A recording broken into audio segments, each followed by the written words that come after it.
c'est épouvantable tout ce qui arrive. Je me demande comment ça se fait, c'est de la colère de s'en prendre comme ça à des prêtres. C'est la deuxième fois que ça arrive, c'était le père Hamel. Maintenant, pourquoi qu'on laisse des gens en liberté comme ça, qui font des bêtises?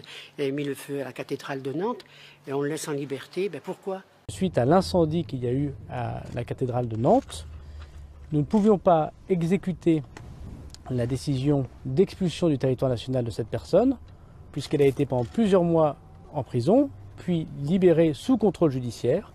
Et ce contrôle judiciaire prévoyait explicitement que nous ne pouvions pas, il ne pouvait pas quitter le territoire national en attendant la décision de justice. L'administratif vient après le judiciaire.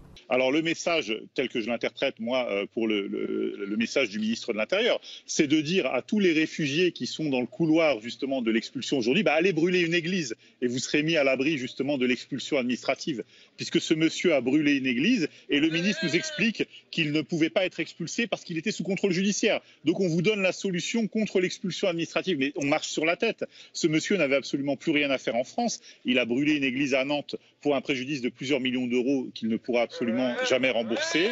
Et aujourd'hui, on nous explique que finalement son expulsion aurait été différée parce qu'il était mis en cause par la justice. Mais c'est à n'y rien comprendre. Nous sommes dans un état de déliquescence et de décomposition de l'institution judiciaire, de l'institution policière qui est telle qu'aujourd'hui, plus rien n'est logique et justement, les citoyens ne sont pas à l'abri des dangers habituels. La priorité de la police aujourd'hui, c'est le contrôle du pass sanitaire. Ce n'est plus la lutte contre la délinquance, contre la criminalité ou contre le terrorisme.